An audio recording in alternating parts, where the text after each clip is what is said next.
문재인 대통령과 윤석열 대통령 당선인이 오늘 저녁 6시 청와대에서 만납니다. 대선 이후 19일 만의 첫 만남으로 양측은 의제 구분 없이 허심탄회하게 이야기를 나누기로 했다고 밝혔습니다.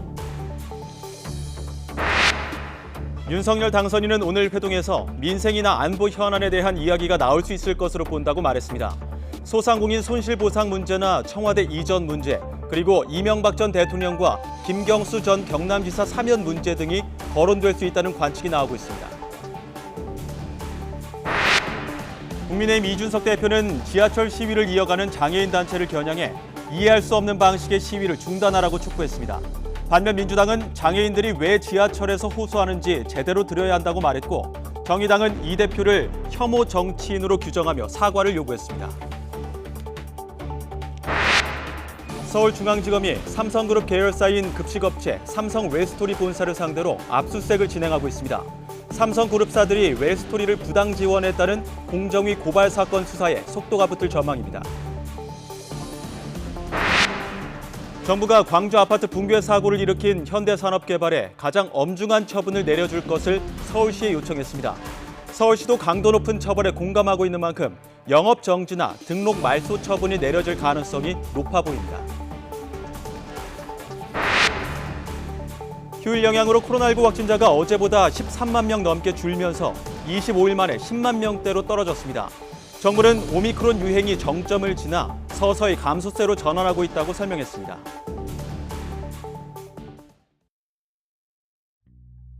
오후 6시 청와대 상춘제에서 만찬을 겸해 특히 국민께 약속드린 코로나 손실보상 문제는 청와대에 적극적인 협조와 지원을 요청하지 않을까 생각합니다.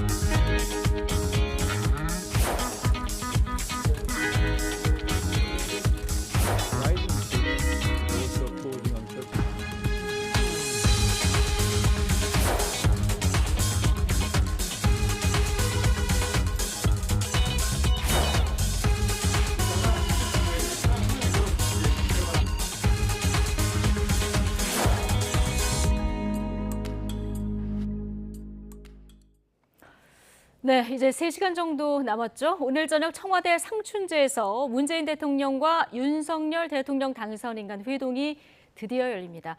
그동안 갈등을 보였던 여러 이슈에 대한 허심탄회한 대화가 오갈까요? 신고 권력 갈등에 노출되는 사이 윤석열 당선인 국정수행 전망은 2주 새 8%포인트 이상 빠졌는데요. 전문가 두 분과 관련 내용들 짚어보겠습니다.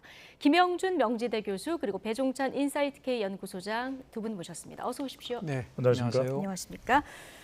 자, 역대 가장 늦은 만남입니다만 어쨌든 더 늦기 전에 만남이 성사된 건 굉장히 다행인 거죠? 그렇죠. 만시지탄 회동이라고 할 정도로요. 만시지탄 회동, 예. 19일 만에 만나게 돼 있는데요. 여하튼 간에 가장 빨리 만날 것 같았는데 예. 가장 늦게 만난 회동이 됐어요. 문재인 대통령하고 윤석열 당선인은 정말 특수한 관계거든요. 그렇죠.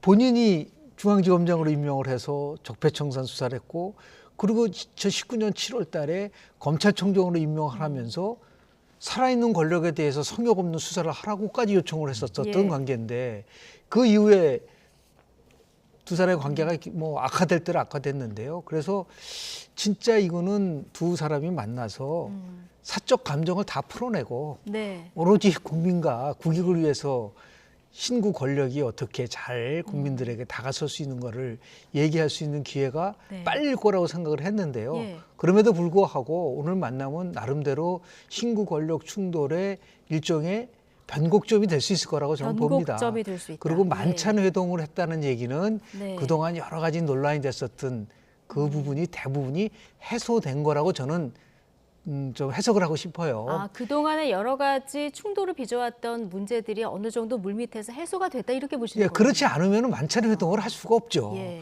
그리고 더 나아가서 지금 유영민 비서실장하고 장제원 비서실장도 같이 배석을 한다는 거는 거기서 이견이 있어서 서로 충돌한다는 것은 있을 수 없거든요. 네. 두 비서실장이 충분히 나름대로 역할을 했고 그리고 회동에 대한 전반적인 것을 조정을 예. 했기 때문에 결국은 두 분이 만나서 이루어진 그러한 회동이 아닌가라는 생각을 좀 합니다. 여러 가지 갈등으로 노출됐던 상황들이 어느 정도 정리가 됐을 것이다 얘기를 해주셨는데 네.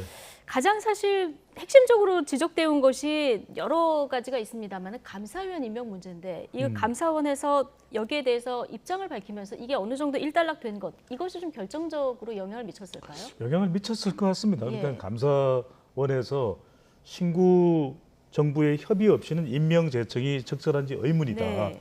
잠정 보류가 된 것이죠. 그만큼 갈등을 빚었던 감사위원 자리가 어느 정도 갈등에서 벗어나면서 예.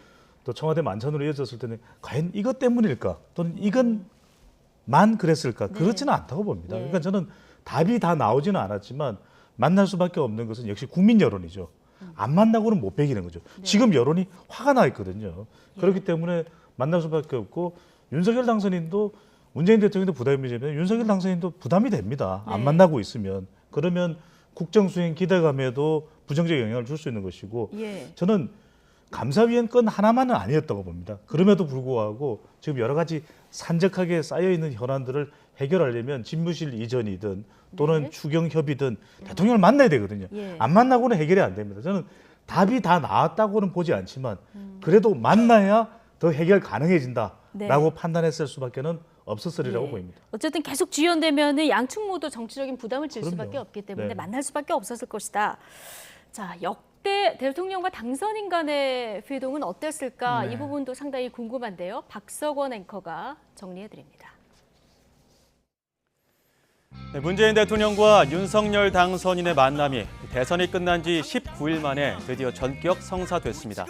지난 16일 오찬 회동은 4시간 앞두고 불발되면서 여러 가지 견해차를 보이며 신규 권력 갈등이 불거져 왔는데요. 오늘 만남 역대 가장 늦었습니다. 먼저 14대 노태우 전 대통령과 김영삼 전 대통령의 만남. 12월 18일 대선이 치러진 뒤 사흘 만에 이루어졌습니다. 당시엔 쟁점 사항을 논의하기보단 국정협력을 위해 머리를 맞대는 성격이 강했습니다. 김영삼 전 대통령과 김대중 전 대통령은 이틀 만에 만났습니다. 가장 빨랐죠.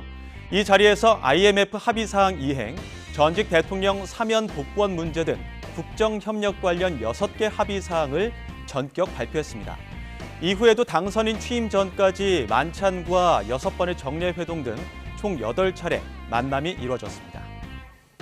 16대 대선에서 김대중 전 대통령과 노무현 전 대통령의 만남은 대선 나흘 만이었는데요. 첫 회동 이후 부부 동반 만찬도 함께했고 최대 국정 현안이었던 북핵 문제 대응 방안도 심도 있게 논의됐습니다. 단독 회동으로 이뤄졌던 이전과 달리 배석자가 등장한 건 17대 대선 노무현 전 대통령과 이명박 전 대통령의 회동이었습니다. 9일 만에 이루어진 회동은 당시 청와대에서 문재인 비서실장과 천호선 대변인, 당선인 측에서 임태희 비서실장과 주호영 대변인이 배석했습니다. 당시 회동에선 정부 조직법 등을 두고 마찰을 빚었습니다. 이명박 전 대통령과 박근혜 당선인도 18대 대선 이후 9일 만에 만났습니다. 이때는 오찬이나 만찬이 아닌 50분간의 짧은 차담이었고 초반 10분은 배석자가 있었지만 이후 40분간 단독 회담이 이어졌습니다. 그리고 지난 19대 대선에서는 박근혜 전 대통령의 탄핵으로 별도의 회동은 없었죠. 자, 지금까지 대통령과 당선인의 회동은 대체로 화기애애한 분위기가 많았습니다. 당선인의 식성을 고려한 만찬 메뉴가 화제가 되기도 했고 대부분의 대통령들이 당선인 도착에 맞춰 미리 마중을 나가면서 예우를 다하기도 했죠. 여러 논란 속에 드디어 이루어진 오늘 만남. 어떤 장면들이 눈에 띌까요? 내일 아마 관련 보도들이 쏟아질 네. 것 같은데요. 지금 정리한 거 보니까 역대 가장 빨리 만난 만남은 김영삼 대통령하고 김대중 대통령의 만남인데 만남 횟수도 많았습니다. 이때는 뭔가 좀 특수한 경제 상황이 영향이 있었다고 봐야 될까요? IMF 상황이었기 예. 때문에 그런 것도 있고요. YSDJ는 영원한 동지라고 하는 인식들이 굉장히 강했지 않았습니까? 그리고 이제 우리나라에서 성공적인 모델로서 김영삼 대통령과 김대중 당선인에 대한 얘기를 많이 학계에서는 거론합니다. 예. 그 이유는 청와대에서 김영삼 정부 때 근무했었던 많은 분들이 김대중 대통령으로 바뀌었음에도 불구하고 상당히 많은 인사들이 여전히 청와대에서 일을 했어요. 이런 것들이 이제 굉장히 이제 성공적인 모델이라고 볼 수가 있는 것이고, 그 당시만 해도 DJP 공동정부였었지 않습니까? 네. 그래서 김대중 대통령이 과거는 뭐 2000년도 총선에서는 운동권에 있는 분들을 많이 영입을 했지만 본인이 딱 당선되고 나서는 운동권 인사들을 전혀 영입하지 않았습니다. 이 IMF 상황 속에서는 최고의 전문가들이 이익을 극복해야 된다 그래서 경제 영역으로 결국은 자민련의 인사로 모두 채우게 했습니다. 네. 그 당시만 자민련의 인사분들은 이제 경륜 있는 분들이 많았거든요. 예. 그래서 아주 조기에 IMF를 극복하는 데 있어서 김대중 전 대통령이 탁월한 리더십을 보인 부분이 있습니다. 예. 그래서 이러한 그 성공적 모델 리더십을 가져갔다 하면은 국민들로부터 떠나는 대통령이나 새 대통령 당선도 다 같이 축복을 받을 수 있는 부분들이 있는데, 조금 전에 제가 관심을 확 끄는 거는 예. 이명박 대통령하고 박근혜 대통령 당선인이 50분간 차담회를 했는데 그 중에서 약 40분간을 단독 회동을 했다는 그 규절이 있었지 않습니까? 예. 저는 오늘도 만찬 중에 일정한 시간은 두 분이서 단독 회동을 해야 된다고 봅니다. 예. 그래서 거기서 가졌었던 그동안 가졌던 모든 사적 감정을 다 예. 털어내야죠. 여러 명이 배석이 있는 분들에서는 그게 쉽지 않거든요. 네. 그렇게 해서 끝나고 나면 그동안 쌓였던 모든 감정을 다 풀어내고 어떻게 하면 지금 우리가 코로나, 지금 우크라이나 이후의 안보, 경제 안보 지금 복합위기 상황이거든요. 이 부분 속에서 두 대통령, 특히 윤석열 당선인은 이런 얘기를 했어요. 현 정부에서 잘된 것에 대한 인수, 그걸 우리가 학문적 용어로 하면 제도적 기억이라고 하거든요. 그러니까 네. 좋은 거는 잘 기억을 해가지고 이 현 정부에서 쓸 수 있는 그러한 것들이 만약에 구축이 된다고 한다면 예. 협치, 통합 이런 새로운 나름대로의 분위기가 만들어질 수 있지 않을까라는 생각을 이 조심스럽게 한순간에 기대해 봅니다. 풀릴 수도 있다. 그렇습니다. 예. 네네네. 자, 유영민 비서실장이 기왕 늦은 거 약주 한잔 하면서 만나는 게 어떻냐, 이렇게 장제원 실장에게 전화를 해서 성사가 된 것으로 알려지고 있는데요. 아마 이 얘기하면서 뭔가 두 분의 독대라던가 이런 것까지 염두에 두고 지금 김영준 교수님께서 말씀해 네. 주신 이런 기대를 좀 반영하고 이게 물밑 대화가 오간 거 아닐까요? 그럼요. 이제 여기서 중요한 게 소통인데, 영민 비서실장도 부산이고 장제원 당선인 비서실장도 부산이거든요. 예. 그러니까 지역 정서가 비슷하면 우리가 무슨 지역을 특별히 강조하는 것이 아니라 이렇게 되면 서로 간에 소통이 되거든요. 뭐 사투리로 아이고 뭐 술 한잔 하지 그러면은 아이 좋습니다 합시다 이러면서 이제 서로 이야기가 되는 것이거든요. 예. 그러면은 또 화합이 될 수도 있는 것이고, 또 김영준 교수님 말씀대로 독대하는 시간을 가질 수도 있고 가질 가능성이 또 상당히 저는 있을 것으로 보입니다. 그러니까 이 자리에서 중요한 것은 이제 상호 존중이 되는 거죠. 왜 오찬이 아니라 만찬일까? 만찬이 훨씬 더 시간적 압박을 받지 않으면서 문재인 대통령과 윤석열 당선인 사이에 좀 쌓여있던 그 관계를 풀기가 좋은 것이거든요. 예. 저는 여기서 중요한 것이 아주 답을 낸다기보다는 3시간이고 4시간이고 좋습니다. 서로 존중하자. 네. 저는 이럴 때 국민들이 볼 때 안심하는 겁니다. 그러니까 대통령 집무실 이전도 있고 안보 공백도 있고 또 코로나 추경도 있고 이런 것들이 잘 될 것이다. 저는 어떤 부분을 좀 강조드리고 싶으냐면 네. 1980년 미국 대선에서 로널드 레이건 공화당 후보가 압승을 합니다. 서로 관계가 너무 안 좋습니다. 그런데 지미 카터 대통령이 뭐라고 이야기하냐면 로널드 레이건 당선인의 성공과 신의 가호가 있기를 이렇게 이야기합니다. 로널드 레이건 당선인은 그렇게 이야기합니다. 정말 훌륭한 대통령이고 미국의 모델이다. 네. 지미 카터 대통령. 그러면서 훈훈해지는 것이거든요. 그러면서 미국은 감동하는 것이거든요. 예. 저는 오늘 반드시 8시경이 돼도 10시에 나오면 어떻습니까? 11시에 나와도 됩니다. 나와서 국민들에게 정말 힘을 합하기로 했다. 그것만으로도 국민은 행복하게 편하게 잠을 잘 수가 있습니다. 예, 일단 두 분께서 지금까지 쌓여 있어 보이는 이런 감정들을 네. 해소하는 이 부분이 굉장히 중요하다, 두 분 다 이야기해 주셨는데, 뭐 메뉴가 뭐냐, 뭐 반주는 뭘로 마실까, 이런 소소한 궁금증들도 갖는 게 사실인데 좀 관련해서는 알려진 게 없다 이렇게 전해지고 있고, 아마 내일 여러 가지 언론 해석과 함께 이제 나올 상황인데요. 무엇보다 무슨 얘기가 네, 오갈까 이 부분이 가장 관심 아니겠습니까? 이제 어떤 그 공식적인 의제는 아니더라도 지금 얘기가 나오는 거 보면은 민생 문제가 먼저 이제 앞에 다뤄질 가능성이 크다 이렇게 크게 전망이 되고 압축하면 있어요. 세 가지 부분에 대해서 좀 논의가 집중적이 될 수밖에 없다. 이제 코로나와 관련돼서 네. 지금 자영업자 소상공인에 대한 적극적 지원을 해서 추경을 빨리 좀 해달라라고 추경 하는 건데 문제. 추경 예. 문제가 제일 큰 거라고 보고요. 예. 두 번째는 결국은 청와대가 어떤 발표를 했냐면 윤 당선인의 집무실 이전에 대해서는 반대하지 않는다 그랬어요. 네. 다만 안보 공백과 관련돼서 우려하는 부분이 있기 때문에 이 부분만 해결된다면 현 정부도 적극적으로 지원하겠다. 그러면 이 부분 속에서 두 분이 만나서 충분하게 얘기를 나눠야 된다고 봅니다. 그럼 안보 공백 우려가 어떤 부분인가를 세세하게 문재인 대통령이 설명을 하면은 그 예. 부분을 듣고 얼마든지 윤 당선인이 몰랐던 부분이 있을 수도 있는 거거든요. 예. 참모들의 얘기하고 직접 현직 대통령의 얘기하고는 완전히 차원이 다른 얘기이기 때문에 그렇죠. 거기서 그 안보 공백에 대한 문제를 어떻게 두 분이서 잘 대화를 통해서 이 문제를 해결할 수 있느냐라는 문제하고 마지막으로는 역시 이제 지금 다 해결됐다고 하지만 인사권과 관련된 문제 속에서 존중을 좀 했으면 좋겠다라는 얘기를 할 가능성이 굉장히 크다고 봅니다. 예. 그리고 더 나아가서 더 중요한 것은 예비비 문제를 어떻게 할 것이냐가 이번 문제. 회동의 핵심적 사항이거든요. 네. 496억에 대한 예비비를 다 만약에 국무회에서 통과시켜준다면 용산 이전이 확정된 거가 되고 그렇지 않고 통이동 사무실에 관련된 예비비만 만약에 한다고 한다면 5월 10일 날 윤 당선인이 옮기기는 어려운 부분이 있기 때문에 요 문제와 관련돼서 더 심하게 말씀을 드리면 이 부분은 두 분이서 만나서 할 얘기라고 보는데 검찰 개혁과 관련된 얘기입니다.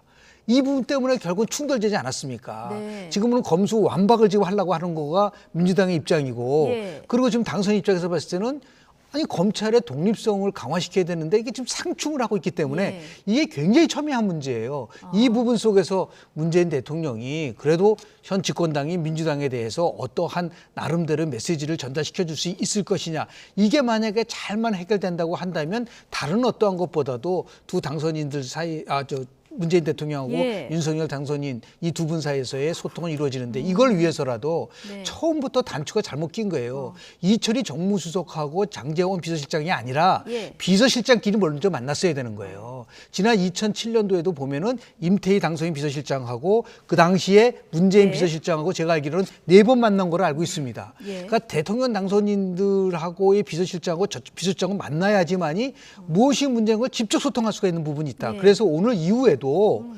이 비서실장 분들께서는 계속해서 만나고 소통하고 이 문제를 풀어가야지 이제 40일 정도밖에 안 예. 남았지 않습니까?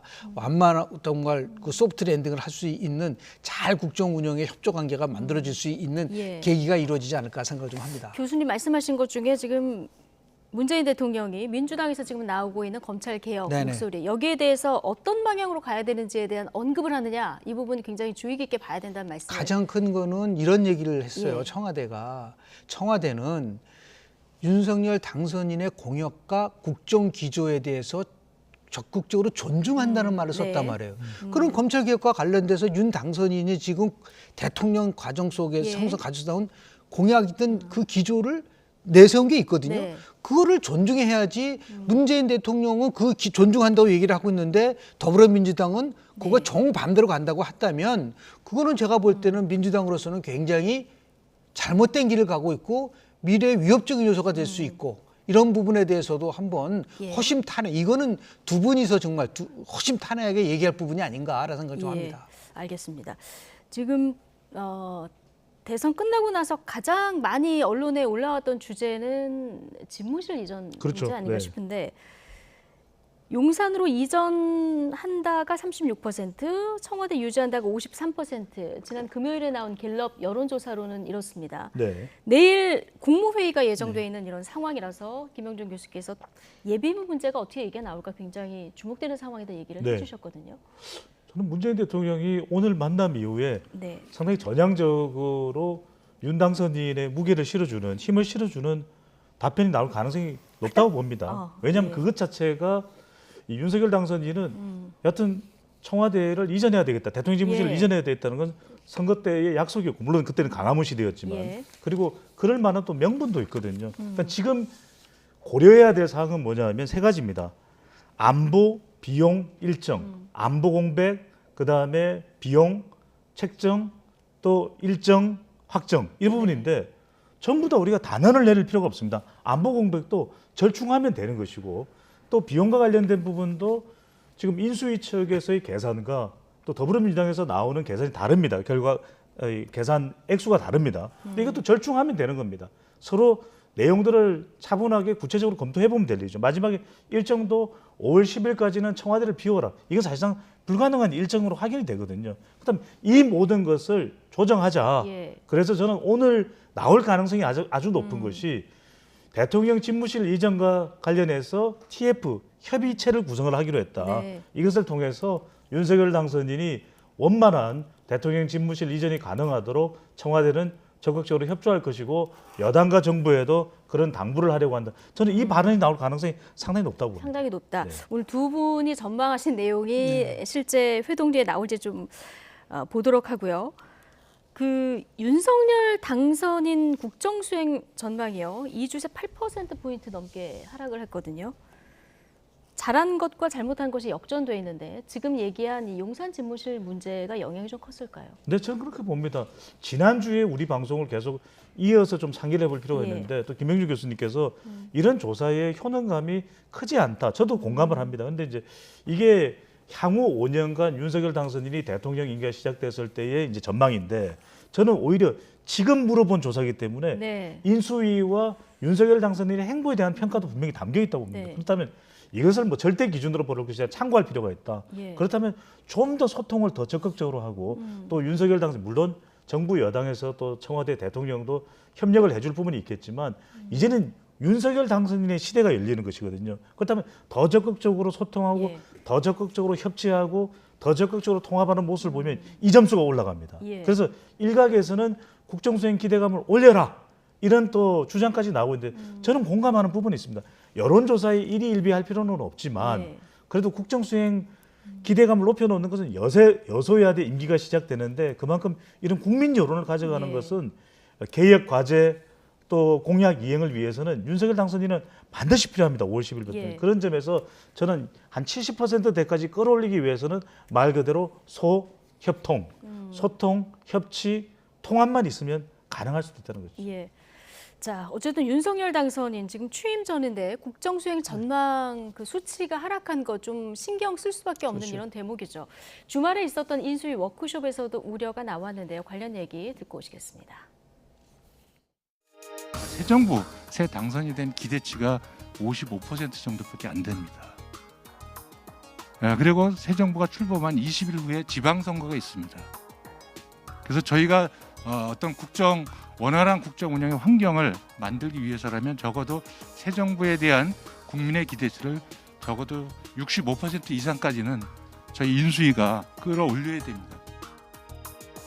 여론조사에 대해서는 이렇게 주시는 질문마다 저희가 가슴 깊이 잘 새기고 앞으로 저희가 더욱더 겸손하고 낮은 자세로 국민을 섬길 수 있도록 노력하는데 염두에 두겠습니다. 네. 겸손하고 낮은 자세로 섬길 수 있도록 노력하는데 염두하겠다. 김은혜 대변인의 얘기까지 듣고 오셨는데, 자, 대전, 세종, 충청에서 많이 빠졌고요. 60대 이상에서도 지금 많이 빠진 이런 상황입니다. 지금 이태규 위원이 65% 이상으로 기대치를 끌어올려야 된다라고 얘기를 했는데 지금 오늘은 사실 그 55%보다 더 떨어진 이런 수치가 나왔거든요. 앞으로 어떤 부분을 좀 신경 써 이 수치를 끌어올릴 수 있다고 저는 보십니까? 왜 이렇게 부정적인 평가가 높게 나온가에 대해서 꼼꼼히 한번 생각을 해보면 몇 가지 이유가 있지만 제일 큰 거는 지금 정책에 있어서의 최우선 과제가 실종된 거라고 저는 봅니다. 그러니까 다시 얘기해서 용산 이전도 당선자 입장에서는 굉장히 중요한 나름대로의 과제라고 보지만 국민들의 입장에서 봤을 때는 용산 이전보다 더 우선 과제가 있다고 평가를 하는 것 같습니다. 예. 특히 이제 민생과 관련된 문제, 지금 물가가 아주 굉장히 가파르게 올라가고 있는 예. 부분들도 있고요. 그리고 더 나가서 우크라이나 사태 이후에 안보에 대한 불안도도 굉장히 강하고 북한은 계속해서 지금 ICBM급으로 미사일까지 쏘고 있는 예. 상황 속에서 과연 우리 새 정부가 무엇에 최우선순위를 둘까라는 것에 대해서 일반 유권자들이 생각하는 강한 그 윤석열표 브랜드가 아직까지 부각이 되고 있지는 못하고 있다고 예. 봅니다.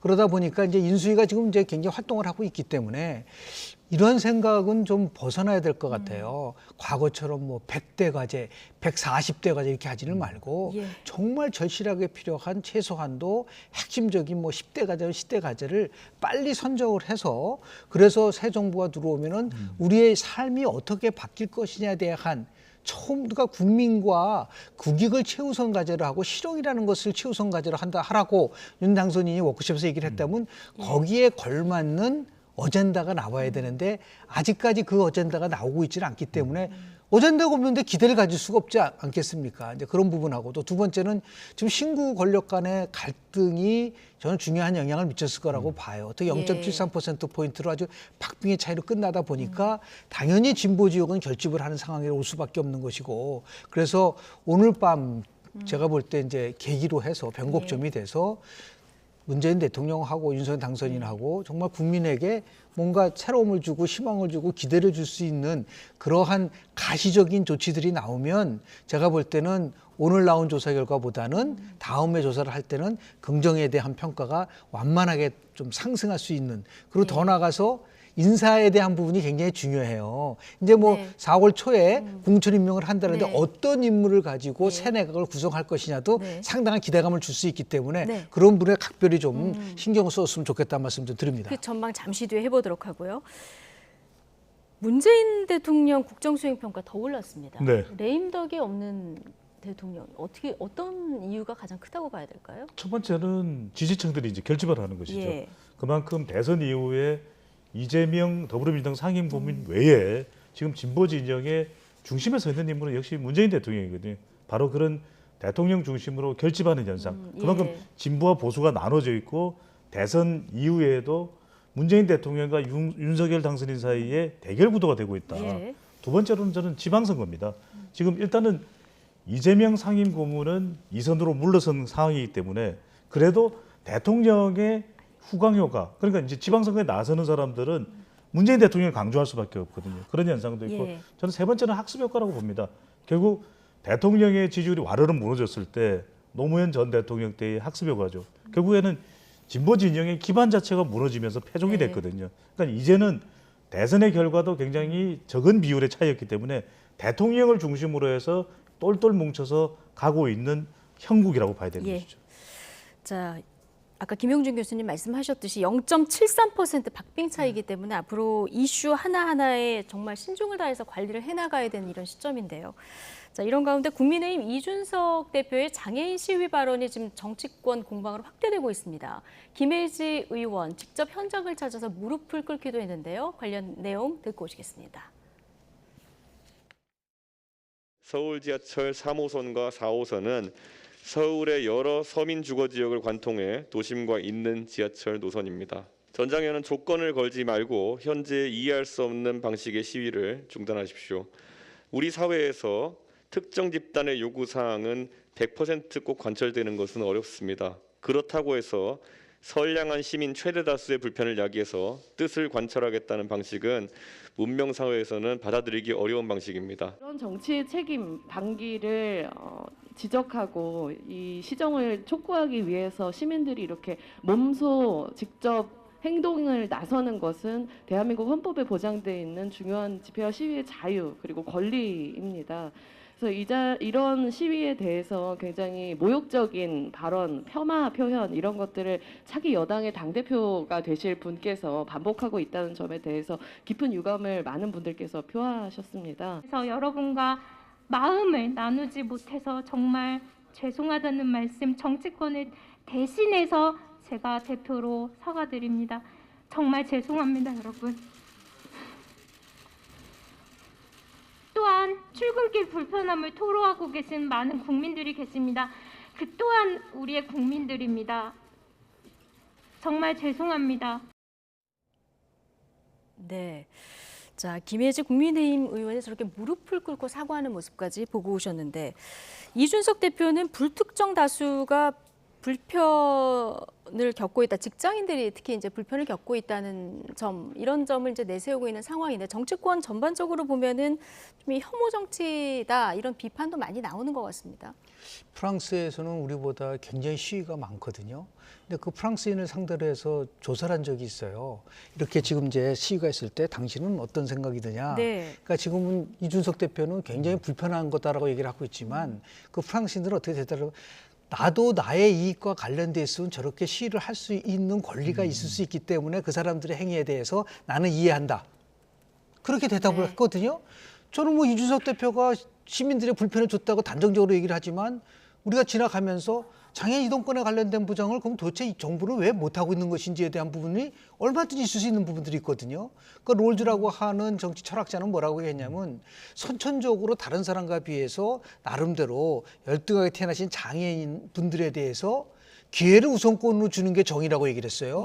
그러니까 우리 정의적 관점에서 그걸 봐야 되지. 이걸 시민의 불편적 사항에서만 본다고 얘기를 한다고 한다면 그건 굉장히 편협적인 시각이라고 볼 수밖에 없는 것이고요. 그런 의미에서 저는 이준석 대표가 얘기하는 부 속에서 동의하기 어렵다.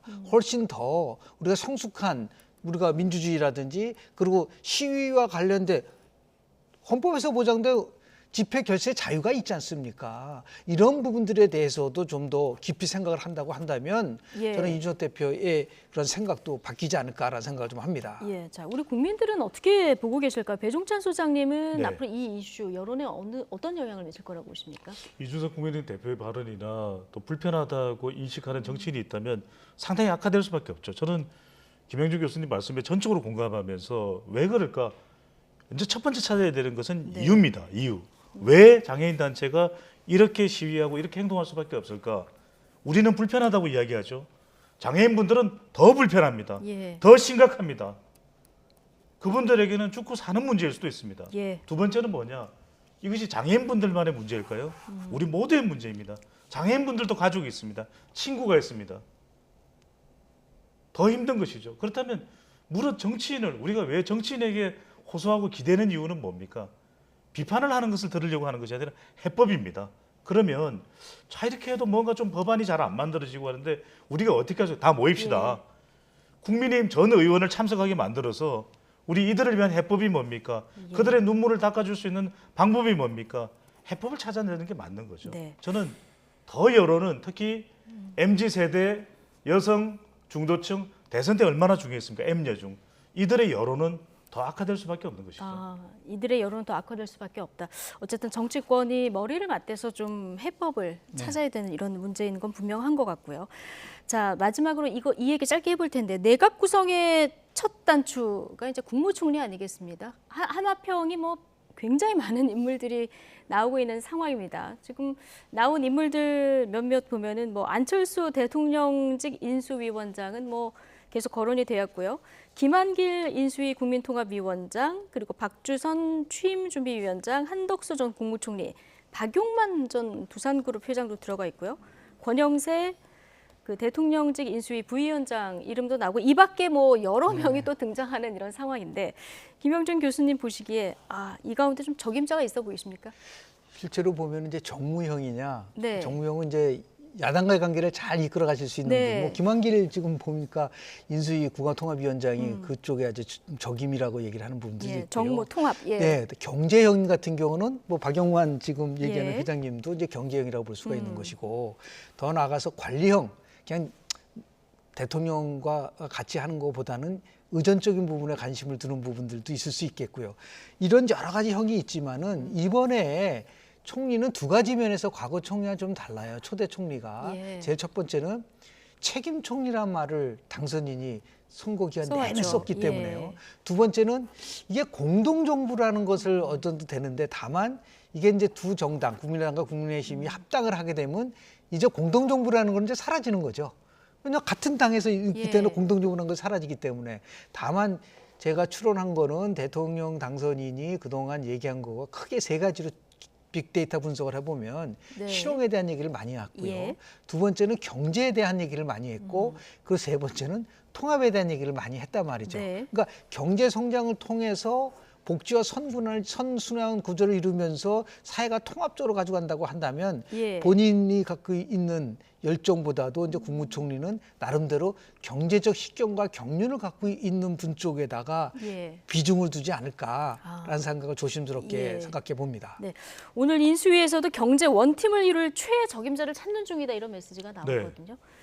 자, 안철수 위원장 총리로 직행할지 이 부분 관심인데 어떻게 좀 나오십니까? 안철수 위원장이 간다면 이제 정치적인 선택이겠죠. 네. 단일화를 통해서 공동정부의 구상을 지속시키고 유지한다고 봐야 되는데 저는 그렇지 않다면은 오히려 전문적인 인사 또 네. 추상적이기보다는 지금 중요한 것이 윤석열 당선인이 헌법 정신, 공정 상식이지만 경제는 좀 다소 취약할 수 있거든요. 예. 근데 경제는 뭐 코로나 경기 회복도 그렇고 지금 국제 글로벌 경제 환경도 그렇고 중요한데 그렇다면 적어도 전문적이고 파격적이고 또 성과를 낼 수 있는 사람이 중요할 수밖에 없다. 그렇다면 저는 지금 언론상에서는 이 권영세 인수위 부위원장이 상당히 유력하게 떠오르고 있습니다만 저는 예. 박용만 전 두산 회장에 주목해 볼 필요가 있다. 그런 경제 이유는 방점을 네, 찍는다면 전문성도 있죠.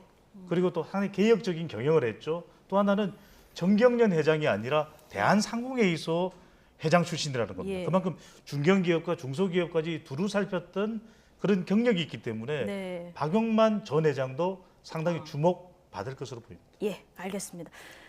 근데 과거 경험을 보면 하마평에 오르지 않은 다크호스가 떠오를 때도 있어서 가능하죠. 누가 지명될지 이건 4월 초에 좀 지켜봐야 될 것 같습니다.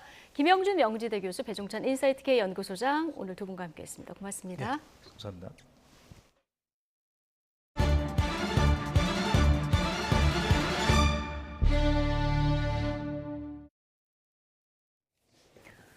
네, 코로나19 신규 환자가 지난 3일 이후 25일 만에 10만 명대로 줄었지만 위중증 환자는 역대 최다를 기록했습니다. 오늘 0시 기준 확진자는 18만 7,213명으로 전날보다 13만 명 넘게 줄었습니다. 정부는 오미크론 유행이 11주 만에 정점을 지나서 서서히 감소세로 전환되고 있다고 평가했습니다. 다만 2주에서 3주 시차를 두고 피해가 잇따르는 만큼 안심할 수는 없다고 우려했습니다. 위중증 환자는 57명 추가돼 현재 1,273명으로 역대 최다 규모고 숨진 환자도 하루 새 287명 늘어서 누적 15,186명에 달합니다. 네, 현대산업개발이 수도권에서 대형 재건축 사업을 속속 따냈습니다. 1년 넘는 영업정지 처벌이 예상되는 가운데 적자 수주라고 불릴 만큼 파격 조건을 내세웠기 때문인데요. 우려되는 점은 없는지 강정규 기자가 따져봤습니다. 불과 반년 만에 되풀이된 붕괴 참사. 시공사인 현대산업개발의 신뢰도 무너져 내렸습니다. 광주에선 영영 퇴출당하는 분위기지만 수도권에선 잇따른 수주로 기사회생하고 있습니다. 서울 월계동에 있는 재건축 아파트 단지입니다. 현대산업개발은 적자 수주라는 말이 나올 만큼 파격적인 조건을 내세워 시공권을 따냈습니다. 조합원 총회에서 무려 92.4%의 몰표를 받았습니다. 주변 광운대역, GTX 역세권 재개발 사업까지 맡았다는 후광 효과도 한몫했습니다. 조합원들 입장에서 처음에는 현대산업 안 된다고 그랬는데 제안서를 딱 받아보니까 코롱하고 천지 차이. 앞서 경기도 안양 재건축 사업에서도 경쟁자인 롯데건설에 의문의 일패를 안겼습니다. 붕괴 사고 직후라 보이콧 기류가 거셌던 만큼 더 큰 출혈을 감내할 수밖에 없었습니다. 조합원 입장에선 커진 협상력에 따라 얻는 것도 많아진 셈인데 실현 가능성엔 의문도 제기됩니다. 건설회사들이 저가로 수주한 다음에 나중에 공사를 진행하다가 공사비 인상들을 요구하는 경우는 허다하게 많은 사례들인데 입주자들은 입주 시기에 맞춰 전세 계약들이 다 끝나기 때문에 어쩔 수 없이 추가 공사비 인상을 인정을 하고 입주하는 경우들이 많이 있습니다. 두 차례 참사로 예상되는 처벌 수위는 각각 영업정지 1년과 8개월 남짓. 처분 확정 전까진 수주 활동을 막을 수 없어서 일단 따놓고 보자는 식의 무리수를 둘 수밖에 없는 구조입니다. YTN 강정규입니다.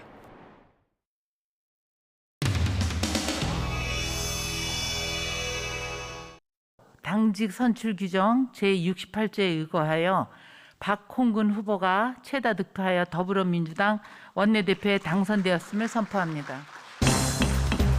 박홍근 원내대표 당선을 축하합니다. 네, 박홍근 의원님 축하드리겠습니다.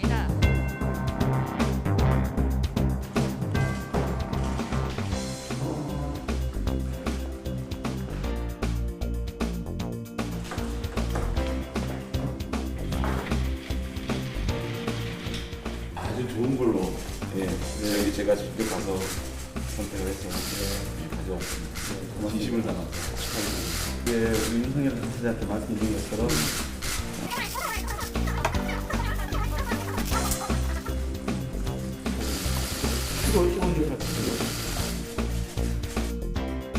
여야가 얼마만큼 협력하는가는 전적으로 윤석열 당선자의 의지와 국민의힘 태도에 달려 있습니다.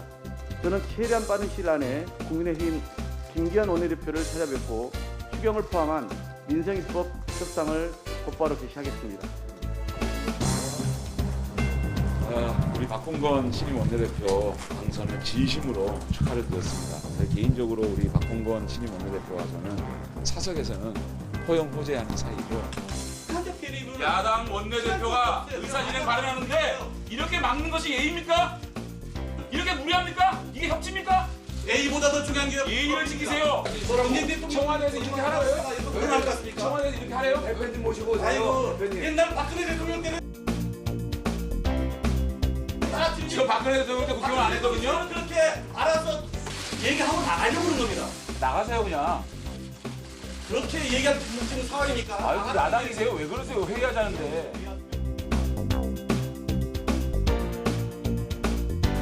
국정 운영 관해서 추가로 좀 여쭤볼게요. 여가부 폐지나 검찰권 관련된 공약들은 민주당이랑 좀 이견이 큰 대목인데 혹시 그 부분에 대해서 좀 말씀해 주세요. 아니요, 오늘 구체적으로 그런 정책적 사안에 대해서 말씀을 나누지 않았습니다. 오늘 민주당이 추경을 이야기했는데요.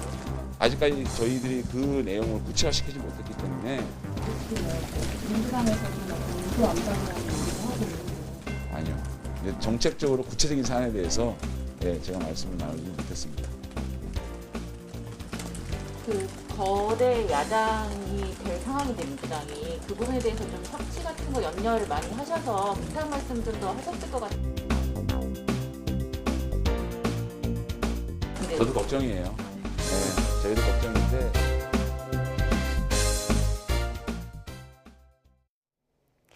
봄 기운이 짙어지면서 도심 곳곳으로 이렇게 화려한 봄꽃들을 조금씩 고개를 내밀고 있는데요.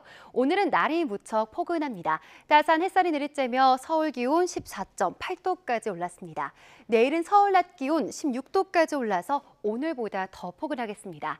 다만 일교차가 크게 벌어지면서 아침과 저녁으로는 쌀쌀하니까요. 옷차림 잘해주시기 바랍니다. 내일도 전국적으로 맑은 하늘이 이어지겠고요. 대기질도 청정하겠습니다. 내일 아침 기온은 오늘보다 1에서 4도가량 높겠습니다. 서울 4도, 대전 2도, 부산은 7도로 출발하겠습니다. 낮 기온도 오늘보다 1에서 5도가량 높겠는데요. 서울 16도, 대전 18도, 광주는 20도까지 오르겠습니다. 하지만 수요일과 목요일 사이 전국에 봄비가 내리겠고요. 이후 주 후반에는 기온이 조금 내려갈 전망입니다. 날씨였습니다. 네, 월요일 더 뉴스 준비한 소식 여기까지입니다. 이어서 뉴스큐가 방송됩니다. 함께해 주신 여러분 고맙습니다.